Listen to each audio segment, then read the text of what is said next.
Kovai town hall புனித Michael அதிதூதர் ஆலயத்தில் Christmas விழா கொண்டாட்டம் 1000க்கும் மேற்பட்டோர் பங்கேற்பு. கிறிஸ்துமஸ் விழா உலகம் முழுவதும் உள்ள அனைத்து கிறிஸ்தவர்களாலும் வெகு விமரிசையாக கொண்டாடப்பட்டு வருகிறது.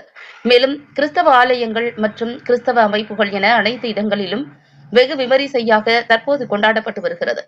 அதேபோல் இந்தியாவில் உள்ள அனைத்து மாநிலங்களிலும் உள்ள கிறிஸ்தவர்களால் அந்தந்த பகுதியில் உள்ள கிறிஸ்தவ ஆலயங்கள் மற்றும் கிறிஸ்தவ பள்ளிகள், கிறிஸ்தவ அமைப்பு நிறுவனங்கள் என அனைத்து இடங்களிலும் வெகு விமரிசையாக கொண்டாடப்பட்டு வருகிறது.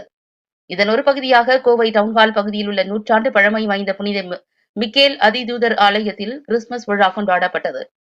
கிறிஸ்துமஸ் பண்டிகையை ஒட்டி புனித மிக்கேல் அதிதூதர் ஆலயம் மின் விளக்குகளால் அலங்கரிக்கப்பட்டிருந்தது. கிறிஸ்துமஸ் விழா நேற்று இரவு 11:30 மணி அளவில் துவங்கியது. அப்போது கூட்டுப்பாடல் திருப்பலி நடைபெற்றது.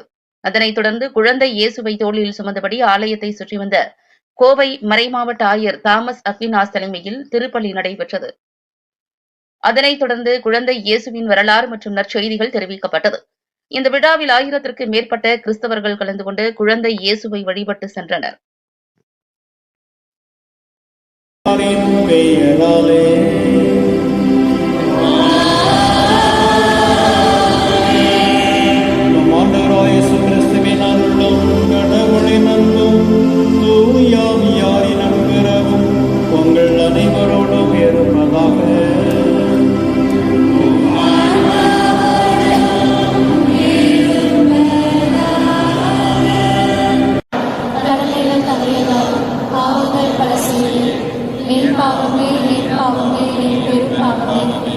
ஆகையால் எப்பொழுதும் கன்னியான புனித மரியாதை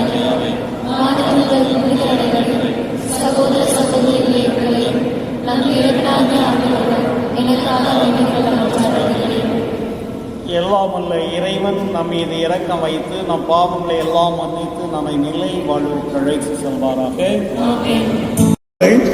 நம்முடைய மறை மாவட்டத்தில் உள்ள அனைத்து பங்கு மக்களுக்காகவும் நம்முடைய மறை மாவட்டத்தைச் சேர்ந்த அனைத்து கிறிஸ்துவ பிள்ளைகளுக்காகவும் மேதகு ஆயர் அவர்கள் இந்த திருப்பலியை ஒப்புக் கொடுக்கிறார்கள். இந்த வேளையிலே மேதகு ஆயர் அவர்கள் சார்பாகவும் கூடி வந்திருக்கிற அனைத்து குருக்கள் சார்பாகவும் இருபாலும் துறவியர்களுக்கும் இறை மக்களாகிய அனைவருக்கும் கிறிஸ்துமஸ் நல்வாழ்த்துக்களை நாங்கள் தெரிவித்துக் கொள்கிறோம். இந்த நாள் நமக்கு சொல்லுகிற பாடம் 2. ஒன்று சரித்திரம், மற்றொன்று தரித்திரம். சரித்திரம், இந்த நாள் சரித்திரம் செய்த நாள்.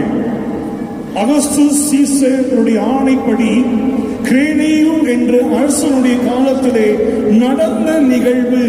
கடவுள் மனிதனை சந்தித்த நாள், கடவுள் மனிதனை தேடி வந்த சரித்திர நாள். எனவே இது ஒரு சரித்திரம். இன்று நீங்களும் நானும் கொண்டாடுகிற நிகழ்வு சரித்திர நிகழ்வு. நம்முடைய கடவுள் சரித்திர கடவுள், சரித்திரத்திலே பங்கெடுத்த கடவுள். 2வது, நம்முடைய கடவுள் தரித்திரம். தரித்திரம் ஏழை என்று கூட சொல்லக்கூடாது, தரித்திரம். இந்த உலகமே அவருடையது, சகலமும் அவருடையது. உங்களது என்னுடையது என்று சொல்வதற்கு எதுவுமே கிடையாது. எதையும் நீங்களும் நானும் கொண்டு வந்ததில்லை. எதையும் ஒரு தாய் தன்னுடைய குழந்தையை அழகுபடுத்தி எவ்வளவுக்கு எவ்வளவு அழகுபடுத்தி பார்க்கிறாளோ அந்த அளவுக்கு சகலத்தையும் கொடுத்து நம்மை அழகுபடுத்தி பார்க்கிறார் அந்த கடவுள். ஆனால் நீங்களும் நானும் அப்படியான கடவுளை இழந்துட்டோம். எல்லாமே நமக்கு இருக்கிற பொழுது கடவுள் நமக்கு எதற்கு? எனவே அந்த கடவுளை இழந்து விட்டோம். ஊதாரி தகப்பனுடைய உண்மையிலே தகப்பன் காத்து கொண்டிருந்தான், பிள்ளை வருவான் என்று தகப்பன் காத்து கொண்டிருந்தான். இந்த தகப்பன் அப்படி அல்ல. நீ என்னை மறந்து போனாலும், நீ என்னை விட்டு போனாலும் உன்னை நான் அப்படி விட முடியாது. உன்னை தேடி வருவேன், உன்னை தேடி வருவேன். கடவுள் தன்னை விளங்கி அவர் தன்னை வெறுமையாக்கி, தன்னை வெறுமையாக்கி பிறந்த பொழுது ஏன் அவர் நம்மை அந்த அளவுக்கு அன்பு செய்கிறார். அவருடைய 2 போதனை, எங்கும் யாரும் எவரும் சொல்லாத போதனை. 1 அன்பு, 2வது மன்னிப்பு. அந்த 2ஐத்தான் ஆண்டவர் நம்மிடமிருந்து எதிர்பார்க்கிறார். அன்பு செய், மன்னி என்று சொல்லி. எனவே இந்த திருப்பலியிலே ஆண்டவரிடத்திலே நம்மை ஒப்புக் கொடுப்போம்.